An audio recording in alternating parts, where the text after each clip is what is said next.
Seguimos con más Restos Diurnos y ahora sí, estamos en compañía del autor de este libro que es Había una vez, dos veces y hasta tres.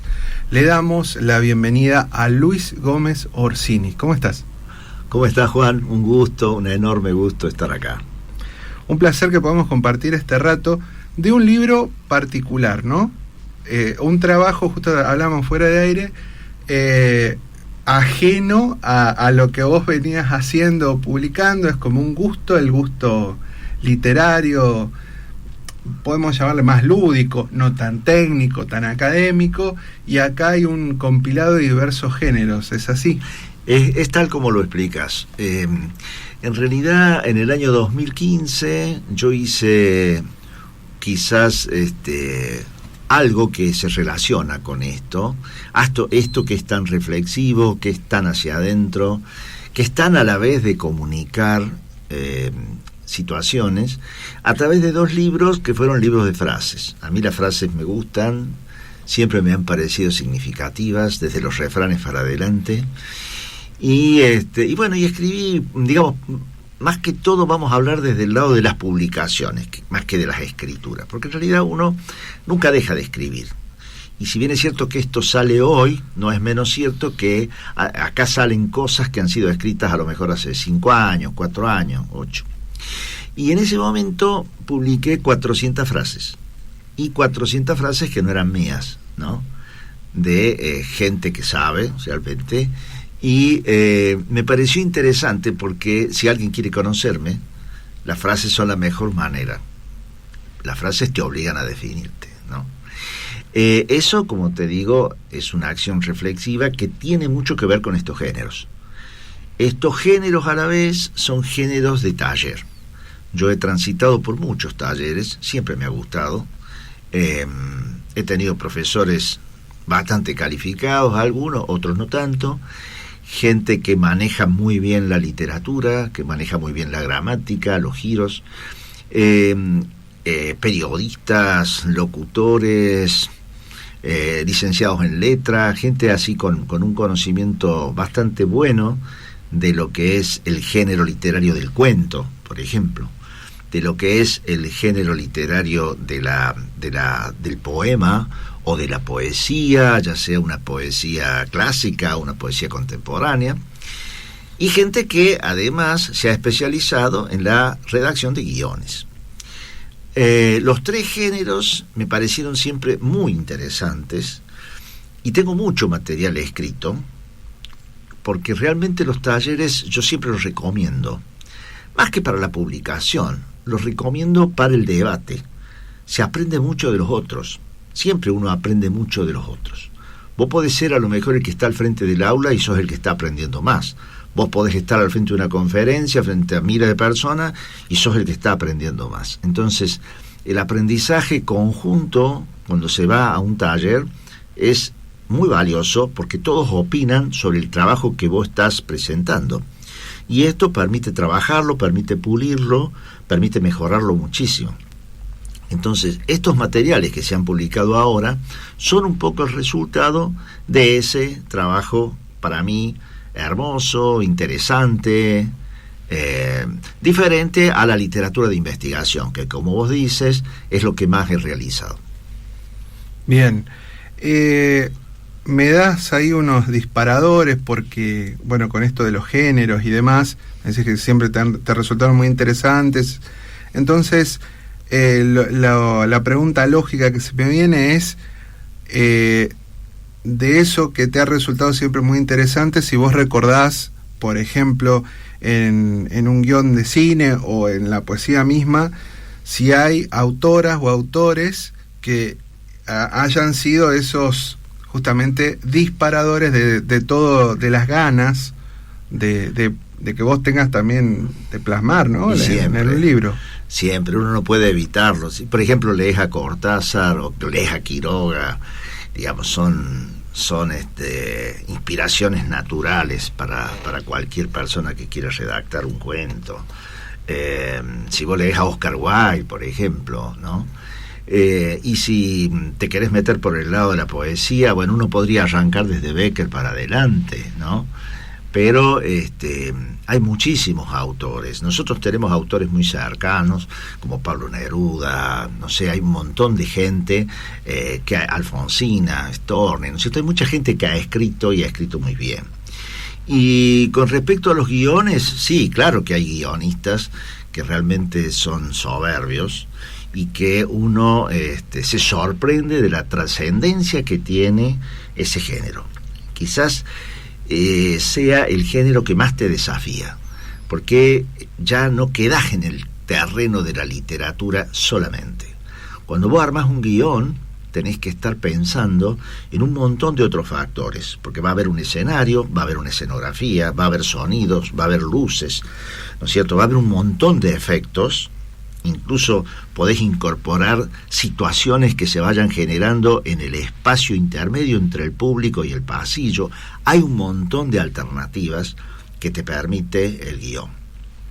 Esto cuando hablamos de teatro, ni hablar cuando vamos al cine, ¿no es cierto? Entonces, creo que son todos desafíos que a la persona que le gusta escribir los tiene que buscar, los tiene que admitir, ¿no? Hay proyecciones que uno nunca creería que podrían llegar tan lejos. Nosotros hemos tenido el caso de Sacheri, ¿no es cierto?, que es un escritor nuestro y que podemos hablar hoy del Secreto de sus ojos, podemos hablar de La Odisea de los Giles, ¿no es cierto? Entonces hay escritores que han escrito cuentos simplemente, y esos cuentos han llegado al cine, ¿no? Me acuerdo, por ejemplo, el caso de Fitzgerald o de autores así que generaron a lo mejor una película tan impactante como Los pájaros, o como fue el extraño caso de Benjamin Button, que bueno, ambos son cuentos en realidad. Ni hablar de los cuentos de Edgar Allan Poe, ¿no?, que digamos se han llevado al cine. Incluso hace poco por Netflix uno puede ver una remake se llama La caída de la casa Usher. Bueno, es notorio cómo un guión se desarrolla a partir de un cuento y hasta cambia el escenario temporal, porque lo trasladaron a una condición más cercana a la nuestra, ¿no es cierto?, sin perder el brillo de esa capacidad de este escritor para poder impactar el pensamiento nuestro. Lo mejor que te puede pasar como escritor es llegar al otro y dejarle esa sensación de impacto, ¿no?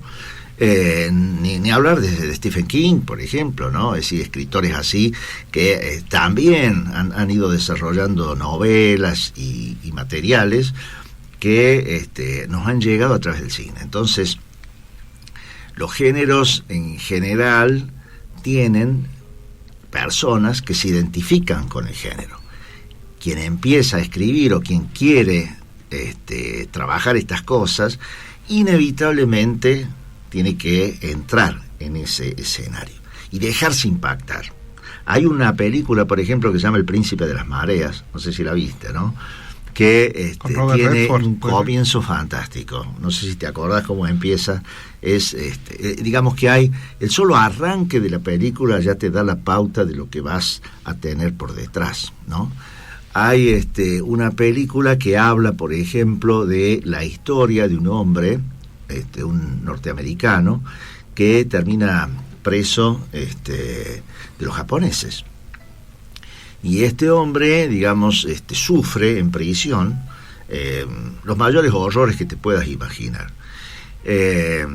Termina la guerra, él vuelve a Estados Unidos y un día se entera de que quien era su captor, quien era su torturador, estaba trabajando en un lugar determinado de Japón. Él va a verlo, de eso trata la película. ¿Cómo no te vas a impactar con un argumento así, no? Entonces digo, hay una transferencia que naturalmente nos llega a través de el trabajo brillante de un autor que nos es externo, pero que nos sirve de influencia, naturalmente nos sirve de influencia. Así que bueno, creo que sí, creo que somos el resultado de lo vivido. Yo siento eso, ¿no? A mí me parece que es bueno tener buena memoria para poder trabajar esas cosas. Lo que no significa que siempre en tu trabajo haya una mezcla de realidad y fantasía. Siempre tomas cosas de esa realidad y siempre las mezclas con algo fantástico o con algo surrealista o con algo diferente, porque en realidad dentro de esa escritura también hay una proyección de tu personalidad, que a lo mejor no la demostras todos los días, pero que está presente. Así que tan fascinante como eso es escribir. Luis, te invito a que nos compartas algo de lo que hay en el libro, como te había dicho antes, fuera de aire, a elección tuya, lo que quieras compartir. Bueno, voy así medio abriendo y donde encuentro leo algo. Me parece muy bien.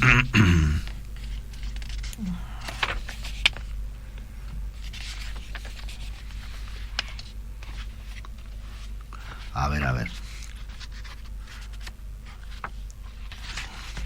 Voy a leer un poema, si te parece. Bueno. En realidad va a ser posiblemente una parte. A ver, vamos a leer. Esos dos que comenzaron su vida a destiempo, que no pueden compartir al otro con sus amigos.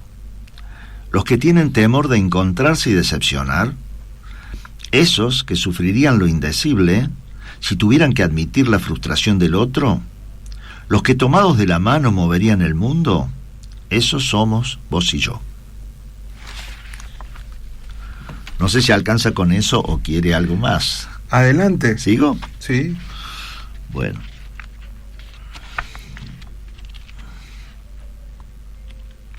Perdón, pido a la gente que disculpe si vengo lento, pero estoy buscando algo. En realidad puede ser cualquiera. Es la magia de la radio, me parece que funciona así, está bien. Vamos con esto. Bueno, esta es la historia de dos personas que son capturadas por fuerzas parapoliciales en la década del 70 y obviamente sufren posteriormente la desaparición. Está basado en una historia real, pero no es exactamente, el argumento no es exactamente real. No se preocupe, teniente, a esta la paseamos por las nubes esta misma semana. Ya subieron 5 de los nuestros al tren. ¿Lo quiere caminando o acostado al otro?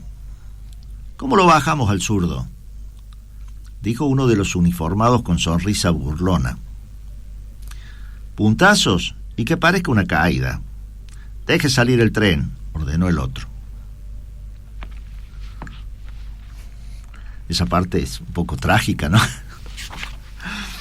Vamos a leer bueno, eso es un cuento, es una parte de un cuento que se llama Calamidades del Olimpo, porque el Garage Olimpo existió, y que cierra con una frase que yo la tomé de quien fuera la hija de Rodolfo Walsh, Victoria Walsh, que ya condenada, rodeada, porque digamos ya ella estaba en una casa cuando llegan las fuerzas parapoliciales para matarla, finalmente decide suicidarse en la terraza.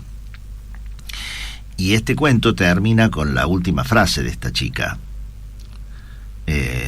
Ustedes no nos matan, nosotros elegimos morir por la patria. Te das cuenta cómo uno va mezclando historias sin ser exactamente un reflejo de cómo fue esa situación. Pero digamos, uno tiene el privilegio cuando escribe de poder hacer esas cosas. Te voy a leer un pequeño espacio de un diálogo que se establece en un guión. En este caso se llama Burdel la Liberté. Cualquier parecido con la realidad. Digamos que se encuentran 3 personas en la entrada al burdel. ¿Qué hacemos al final? ¿Entramos o no?, pregunta Candela. No sé, dicen que la obra es muy buena y no es barata la entrada al burdel, responde Silvia. Diego le dice, bueno, pero además de la obra están las habitaciones. No me digan que no vamos a dormir juntitos esta noche, y sonríe. Candela dice, ¿qué estás insinuando? Estás muy loquito, Diego. Diego responde: ¿cuánto hace que lo queremos hacer? No me digan que no tienen ganas de probar, sería hermoso. Silvia niega con la cabeza. Siempre el mismo sexópata, vos. Candela, abrazando a los dos. A mí no me disgustaría. Mira, Silvia, está muy fría la noche. No sé si alcanza con eso. Pero bueno, digamos que uno puede proyectarse de distintas formas. La parte del poema que te leí es la relación entre un hombre y una mujer, una relación amorosa. La segunda parte que te leí es una cuestión trágica, ¿no? Porque son personas que van a morir de la manera más cruel que se puede imaginar. Y la tercera, bueno, es gente que se quiere divertir y que apuesta a una relación un poco complicada para la época, porque en realidad ese guión está ambientado a mediados del siglo XX. Creo que esto es lo más atrapante que tienen estos géneros. Con la novela pasa lo mismo. La novela lo que hace es extender todavía más las posibilidades del escritor. En realidad desafía mucho al lector la novela, porque como tenés tanto espacio libre para escribir, mínimamente una novela puede tener 100 páginas, ¿no? Entonces, no es el caso de un cuento que tiene 3 tiempos. Hay un inicio, hay un nudo y hay un cierre, y hay un salto entre esa primera etapa y la segunda. Algo pasó, cambio. Acá no. Acá podés estar todo el tiempo saltando, incluso hasta de época, en la novela. Y en lugar de tener 3, 4 personajes, no sé, podés tener 20, 30, ¿no?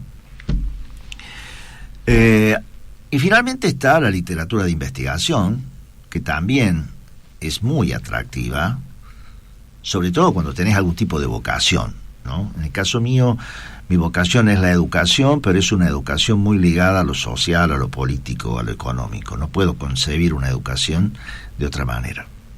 Y por lo tanto estoy más ligado a lo que sería la pedagogía crítica. Estoy más ligado a Freire y ese tipo de autores. Lo interesante de la literatura de investigación es que obliga, por un lado, te obliga a meterte dentro del terreno, dentro del territorio que estás investigando, caminarlo ahí, y por otro lado te obliga a tener una extensa bibliografía. Hay un libro, por ejemplo, de Loïc Wacquant, que es un francés que supo estar al lado de Pierre Bourdieu. Es un escritor que yo admiro mucho y he tomado muchas cosas de él en mis libros. Y él hace una comparación entre lo que serían las villas de emergencia de Chicago en Estados Unidos y de París en Europa. Y él se tomó el trabajo de ir a los dos lugares y luego escribir su libro. Hay un escritor cordobés que se llama Víctor Steel, por ejemplo, que hizo una investigación sobre lo que se llama el Tucumanajao. Es un lugar que poca gente conoce, que está en la zona de Catamarca. Es una zona de difícil acceso. Y este escritor se tomó el trabajo de ir y recorrer y ver el lugar, porque hay mucho antecedente de lo que son los pueblos originarios en ese lugar. Y él se tomó el trabajo de ir. Cuando Leopoldo Lugones, por ejemplo, escribe La Guerra Gaucha, primero se traslada a Salta, investiga cómo se vivía en las montoneras. Después escribe un libro sobre Güemes. Entonces digo, todo trabajo en la literatura de investigación es apasionante porque te exige ese doble rol. Vos no podés escribir nada sin tener en cuenta todo lo que se ha escrito antes en investigación. Y eso te obliga a estar conectado con universidades, a veces de todo el mundo, que han trabajado ese tema. Es decir, que cualquiera sea el género que elijamos, siempre vamos a tener el condicionante de que nos pueda capturar. Y esta es la mejor invitación que podemos hacer a través de esta radio. Invitar a la gente a manifestarse y a escribir. Porque como actividad realmente es muy aconsejable, es muy saludable y es interminable. Y cuando te atrapa en serio, no lo podés dejar. Es una cosa que te lleva mañana, pasado mañana y dentro de una semana vas a querer escribir. Luis, en tus procesos de escritura, tanto ya que has nombrado y lo has traído también, y que de alguna manera no se parece, pero en realidad sí, porque se toman muchos elementos nodales importantes para también estar no solamente justamente en lo académico, sino también en la parte más de fantasía o lo que estamos hablando, el libro que te trae a esta charla que tenemos acá en la radio. Bueno, quería saber si esos procesos para vos, en este caso para escribir, son exactamente los mismos, nada más que, como quien dice, te pones en un switch, digamos, de decir, bueno, ahora me pongo más académico, o me pongo me voy a escribir un cuento o un guión, o el proceso va como en un mismo camino, en una misma huella. ¿Cómo es ese trabajo? Yo creo que esto tiene como una línea troncal y tiene desprendimientos como esos senderos por los que uno va y de pronto encuentra un recodo y se abren, ¿no? Porque en el fondo, ante todo y por encima de todo, soy docente. Me parece que eso ha sido algo que realmente me ha marcado para escribir.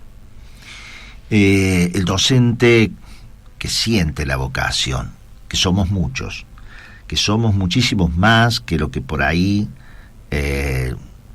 los medios dominantes pueden llegar a decir de nosotros.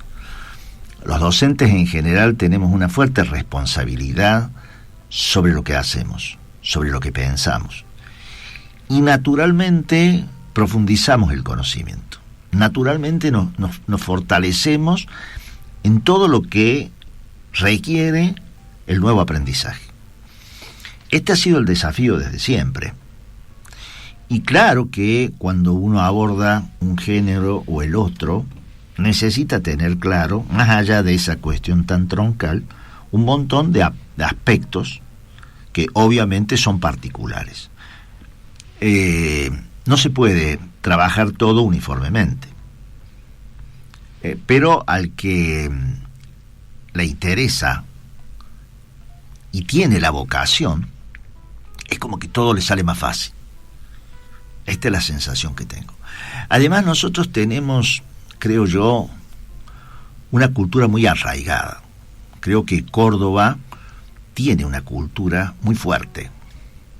Hay momentos en que parece que alguna gente la desconoce o la quiere desconocer, o dice o hace cosas que nos hace pensar que estamos por fuera, pero en el fondo, si uno investiga y se va hacia adentro, hacia la historia, porque siempre uno tiene que ver de dónde viene, ¿no?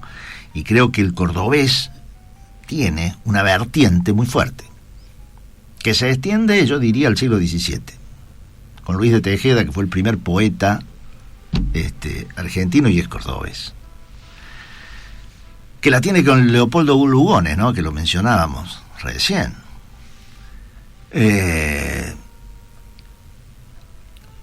No sé, hay mucha gente que ha marcado huella. Bischoff, por ejemplo, ¿no? Hay personajes de la historia cordobesa que no los vamos a poder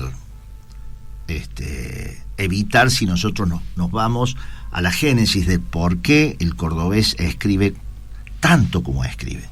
Porque hay mucho cordobés dando vuelta y hay cordobeses muy exitosos.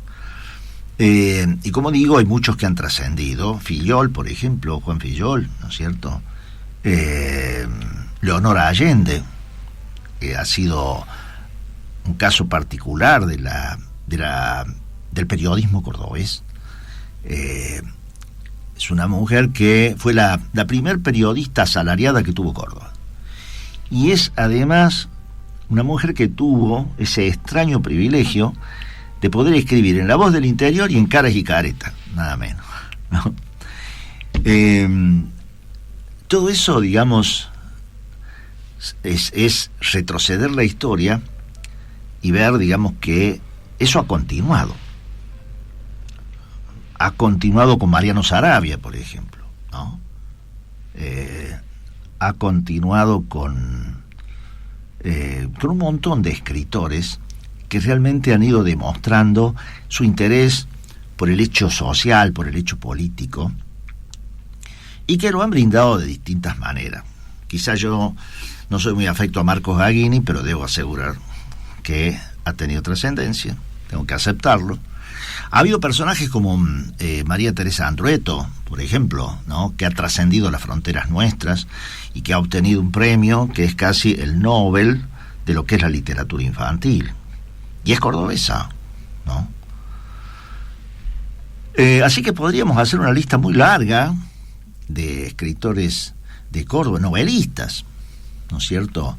Hay algunos novelistas que han escrito mucho, están las Cristina Bajo, Cristina Loza, Florencia Bonelli, Camila Sosa Villada, no sé, no me quiero olvidar, pero hay muchísima gente que ha escrito.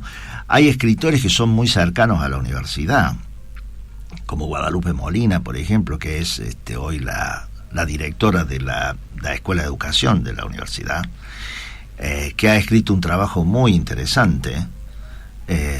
Me quiere mucho, poquito, nada, es una investigación publicada y muy difundida sobre lo que es todo el aprendizaje del nivel inicial. Entonces digo, como escritores, hay gente joven que está surgiendo y que está haciendo un muy buen trabajo. Entonces también es bueno que esto se diga y que se exprese, porque ellos, en realidad, toda esta gente te va contagiando, te va trasladando aquello que hizo. Hay algunos que quizás no sean tan conocidos, pero han trascendido mucho, ¿no? Roberto Lapid, por ejemplo, que escribió Pasión Imperfecta. Bueno, ese libro ya ha sido traducido como a 20 idiomas. Y cuando uno repasa la historia, a mí me tocó conocerlo en el ámbito laboral, porque es arquitecto, así que lo conocí en el ámbito de la construcción. Y después nos volvimos a ver en un asado. Y él todavía no había presentado su libro. Después lo vi cuando lo presentó, que lo presentó en la Biblioteca Legislativa, con muy poquita gente. Pero hizo un muy buen trabajo, y ese trabajo está proyectado en este momento a un montón de países. Rusia también, por ejemplo, lo ha recibido. Está Agustina Cámara, que es una chica jovencita, que escribe muy bien. Está María Luisa Ahumada, por ejemplo, una chica muy joven que escribe muy bien.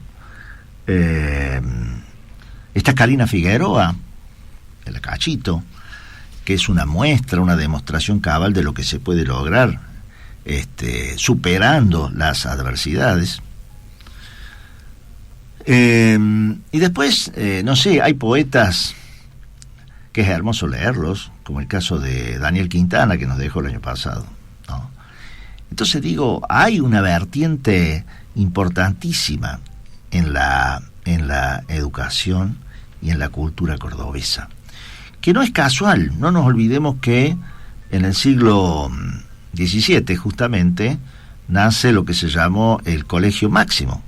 Ese Colegio Máximo, en el 1610, en realidad nace por los jesuitas, y en el 1613 de allí se desprende la Universidad Nacional. Esta universidad, que fue la primera a nivel de Argentina y una de las primeras de Latinoamérica, necesitó 300 años para que Deodoro Roca hiciera su manifiesto. ¿Por qué? Porque era una sociedad que era muy conservadora, ultra religiosa, y que no quería salir de las ataduras con las que estaba originariamente encauzada. Ese manifiesto es una muestra de lo que significa el fervor cordobés porque esto que pasó en 1918 se extendió a un montón de países latinoamericanos e incluso trascendió las fronteras americanas. Quizás es el mismo espíritu que movilizó el cordobazo. ¿Por qué? Porque el cordobés tiene esa raíz. Entonces, cuando uno como cordobés se propone algo, yo creo que hay dentro del cordobés un poquito de ese ADN. Aunque esté lejano, yo creo que está. Pero el cordobés no pasa desapercibido. El desafío le gusta, el desafío lo llama. Y por eso, digamos, podríamos seguir nombrando a muchos, como Federico Falco, tanta gente que escribe y que lo hace muy bien, ¿no es cierto? Ni hablar si nos movemos a nivel nacional. Entonces, creo que tenemos que ser agradecidos de esa fortaleza, ese ADN inicial, que nos debería enseñar que lo que nos pasa hoy, nos pasa por lo que no supimos conocer y aprender del pasado. Esto es lo más crítico que nos está pasando hoy. Lo que nos pasa hoy como sociedad quizás sea una consecuencia en parte de esto, de esta necesidad de rebelarnos frente a las condiciones que nos obligan a desistir de nuestros derechos. Me parece que esta parte es la que el cordobés tiene que recordar porque la tiene en el ADN. No la puede perder ni la debe perder. Eso es lo que creo como fuente primaria, como ese tronco del que hablábamos al comienzo, que te lleva a poder aceptar estos géneros y poder trabajarlos y profundizarlos, sintiéndote bastante cómodo al hacerlo. Para mí es una satisfacción levantarme todos los días a escribir. Estimado Luis Gómez Orsini, bueno, nos hemos quedado sin tiempo. Claro. No pasa nada, nos hemos quedado sin tiempo aquí en el programa. Te quiero agradecer este rato que hemos compartido, que has compartido estas reflexiones muy profundas e interesantes sobre no solamente tu escritura, sino la escritura del Córdoba en general y lo que falta y los desafíos por venir. Así que, bueno, si querés decir cortito dónde podemos conseguir Había una vez, 2 veces y hasta 3. Bueno, vos sabés que hay algo que nunca hice y fue atarme a una editorial, porque en general mis libros se han vendido en los congresos. Yo generalmente he ido a disertar en muchos congresos y he llevado allí mis libros, pero sí tengo una editorial propia y tengo una página a donde la gente puede entrar y ver todos mis libros. Tengo 15 libros y uno puede entrar ahí y puede ver digamos, medianamente el contenido, el índice, de qué trata, el prólogo o la introducción del libro. Y además en esa página hay mucho material que uno puede llevarse, hay mucho dato. Así que esa página es www.lagolibros, Lago es de Luis Antonio Gómez Orsini, lagolibros.com.ar. A través de esa página hay un área de comercialización. Así que estos libros, cualquiera de ellos, están en ebook. Entonces se pueden adquirir ya sea en ebook o se puede adquirir el libro papel. Muy bien. Estimado Luis, entonces, una vez más, muchísimas gracias. No, muchas gracias a vos por la invitación.